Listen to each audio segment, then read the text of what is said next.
내가 지금부터 너의 몸을 만져보고자 해. 만져봐도 되겠니? 그래도 돼. 이제 나는 너와 성관계를 하려고 그래. 해도 되겠니?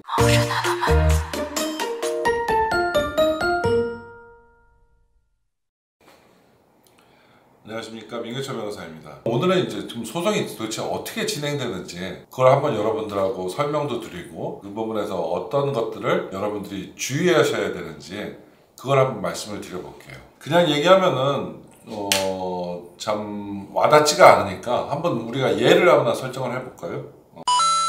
2020년 12월 25일 날 고등학교 동창으로 지내던 갑이라는 남성과 을이라는 여성이 만났어요. 만나가지고 오랜만에 만났기 때문에 굉장히 분위기가 좋았겠죠. 그래서 분위기 좋은 레스토랑에서 식사를 했고, 식사를 하다 보니까 둘은 다 술을 좋아하다 보니까 처음에 맥주서부터 시작해가지고 와인도 먹고 상당히 기분 좋은 분위기에서 건하게 술이 좀 취했어요. 그래서 이제 밤 10시도 되고 11시도 됐는데 집에 가려고 하다 보니까 택시가 잘 안 잡히는 거예요. 그래서 갑이 을한테 오늘 우리 그냥 모텔에서 자고 할까? 그렇게 얘기를 하고 을이 어느 정도 동의를 해서 갑과 을은 택시를 타고 근처 모텔로 가서 잤어요. 근데 자고 나서 일어나 보니까 여성분은 모텔까지 온 것 같긴 한데 그 뒤가 전혀 생각이 안 나거든요. 근데 일어나 보니까 자기가 입었던 옷들이 다 벗겨져 있고, 그리고 속옷까지 다 벗겨져 있는 상태이고, 그 옆에 친구였던 남성이 같이 누워있는 모습을 본 거예요. 순간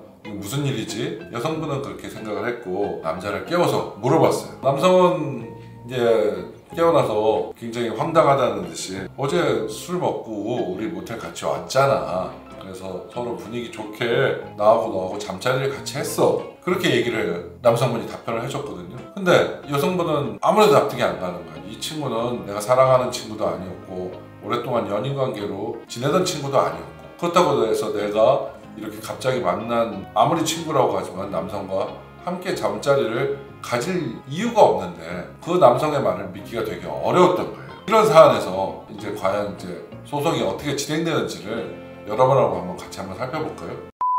쟁점은 뭘까요? 여기서 이 사건의 쟁점은, 가장 중요한 쟁점은 남성분의 주장처럼 남성분과 여성분이 서로 잠자리를 가지긴 가졌는데 과연 그게 남성과 여성이 다 동의하에 잠자리를 가졌는지가 가장 큰 쟁점이겠죠. 근데 여러분들이 성인이라면은 대부분 알겠지만 잠자리를 가진다, 성관계를 한다, 이런 부분이 다른 어떤 행위하고 다르게 굉장히 명시적으로 표시되지 않는 경우가 많아요. 명시적이라는 거는 아주 명확하게 내가 지금부터 너의 몸을 만져보고자 해. 만져봐도 되겠니? 그래도 돼. 이제 나는 너와 성관계를 하려고 그래. 해도 되겠니? 해도 돼.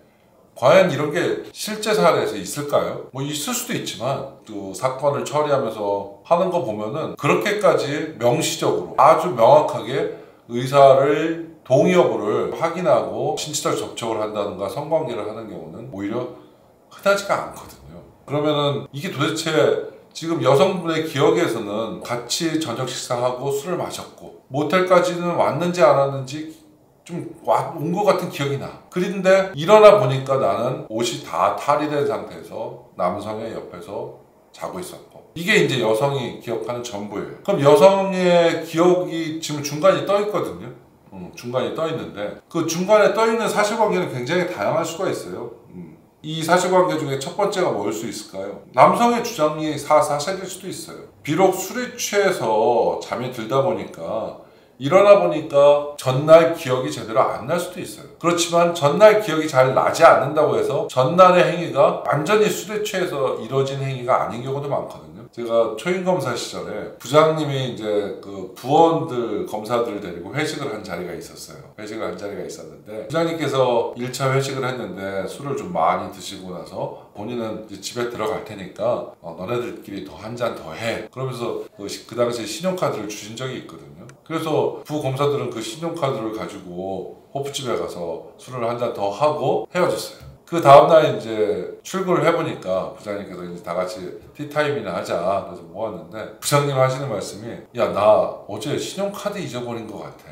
너는 혹시 내 신용카드 못 받니? 그러시는 거예요. 그래서 아이고 부장님이 저희들 술 한잔 더 하라고 신용카드 주고 가셨지 않습니까? 하면서 신용카드를 건넸더니 부장님 하시는 말씀이 술 먹고 그 전날 기억이 안 난다고 해서 너무 그러지 마라. 사람들이 전두엽에 손상이 가면은 술을 먹고 나서 행동을 다 정상적으로 하지만 그 다음날 기억이 안 날 수도 있다. 그랬던 경험이 기억이 나요. 그래서 술 먹고 그 다음날 기억이 안 난다고 해서 그 당시 행동들이 완전히 술에 만취해서 비정상적인 상태에서 행동은 아닐 수도 있어요. 여러분들 그걸 이해하셔야 되는데 여성분은 어떻게 된 건지 모르지 않습니까? 어찌됐건 내가 술에 만취됐던 건지 아니면 내가 정상적으로 행동했던 건지 모르니까 문제가 되는 거예요.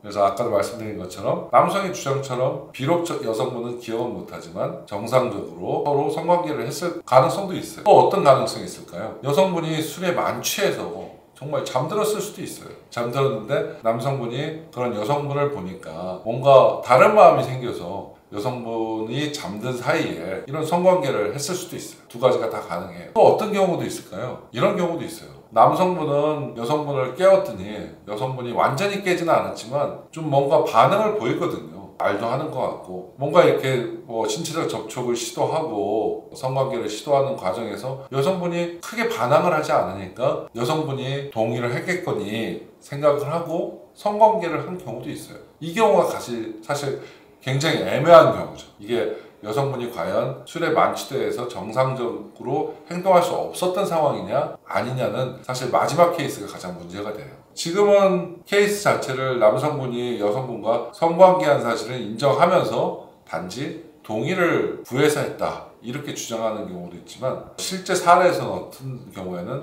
성관계 자체를 부인하는 경우도 있어요. 일단은 좀 케이스를 정리하기 위해서 남성분이 성관계 자체는 인정하는 그런 케이스를 한번 상정하고 그리고 나서 이제 어떤 절차들이 이어지는지 한번 저와 같이 한번 살펴보죠. 여자분은 일단은 남성 말을 믿을 수가 없어요. 남성 말을 내가 너하고 어제 오랜만에 만났는데 내가 너하고 성관계를 해? 난 술 취해도 그런 적은 없어. 나는 그 말을 믿을 수가 없어. 나는 너에게 형사책임을 물을 거야. 이렇게 여자분이 마음을 먹으셨다면은 여자분 입장에서는 어떤 조치를 취해야 될까요? 첫 번째, 가장 생각할 수 있는 조치는 경찰에 신고하는 거예요. 신고를 빨리 해야 여러 가지 사실관계를 입증할 증거들을 모을 수가 있어요. 이게 신고가 느려지면은 일주일이 되거나 한 달이 되면은 당시 상황을 추론해 볼 수 있는 여러 증거들이 사라진 경우가 많거든요. 대표적인 게 뭘까요? CCTV 화면이에요. CCTV 화면. 숙박업소에 들어갈 때는 통상적으로는 그 숙박업소 들어가는 입구에 CCTV가 설치되어 있거든요. CCTV를 설치한 CCTV를 틀어보면은 누구를 많이 맞는지 어느 정도 감을 잡을 수가 있어요. 만약에 들어가는 상황에서 남성분과 여성분이 자기가 스스로 걸어 들어갔고 굉장히 대화하는 모습이 보였다면은 여성분의 생각과는 다르게 여성분은 모텔에 들어갈 당시에는 특별히 그렇게 만취하지 않은 상태일 수도 있어요. 근데 남성분이 여성분을 거의 업어매다시피 하면서 모텔에 들어갔다? 이런 경우는 남성분의 말이 믿기 어려운 경우가 많죠. 특별히 시간이 지나지 않았으면은 여성분은 그 정도 상태에서 모텔에 들어갔으면은 잠들었을 가능성이 높거든요. 그러니까 CCTV 화면은 어떻게 보면 굉장히 중요한 증거인데 모텔의 CCTV 화면이 저장돼서 보관되는 게 모텔마다 차이가 있지만 뭐 한 2주 뒤면 지워지는 경우도 있고 또 한 달 뒤면 지워지는 경우도 있고 이렇게 보관 기간이 다르기 때문에 너무 오래돼서 그 CCTV를 확보 못할 경우에는 굉장히 자기 주장하는 사실을 입증할 증거를 놓치게 되는 경우도 많아요. 또 두 번째가 뭐가 있을까요? 여성의 몸에 남성의 정자든 DNA든 성관계를 하는 과정에서 묻어있을 가능성이 높거든요. 그거를 채취해야 되겠죠. 그럼 어디서 채취할까요? 해바라기 센터라고 있어요. 해바라기 센터. 112 신고를 하면은 경찰관이 출동을 하고 아주 친절하게 인근에 있는 해바라기 센터를 알려드릴 거예요. 거기에는 보통 대학병원 응급실에 설치되어 있거든요. 거기 의사 선생님이 계세요. 그 의사 선생님과 상의하시고 제가 이런 피해를 입어서 이렇게 찾게 되었습니다 라고 하시면은 거기는 계속 그런 일을 하는 곳이기 때문에 적절하게 해바라기 센터에서 어떤 여성의 신체에 묻어있는 남성의 DNA라든가 또는 정자에 대해서 채취를 하게 되고 그 반응을 보게 되는 거죠. 또 남성 입장도 마찬가지예요. 남성 입장도.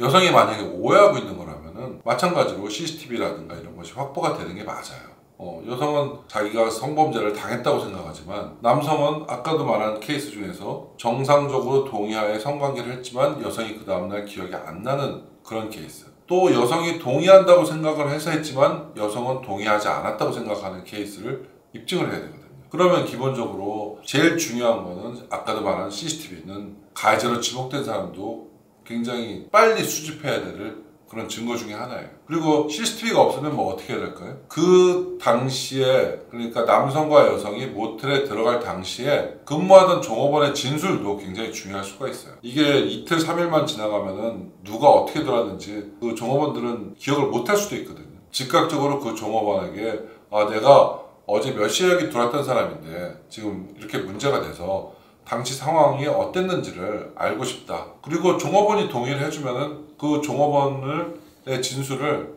녹음하는 것도 괜찮아요. 녹음하는 것도 나중에는 동의를 얻은 녹음은 증거가 되거든요. 그렇기 때문에 녹음을 해서 그 당시 남성과 여성이 어떤 상태에서 모텔에 들어왔는지 그걸 확인하는 것도 중요할 것 같습니다.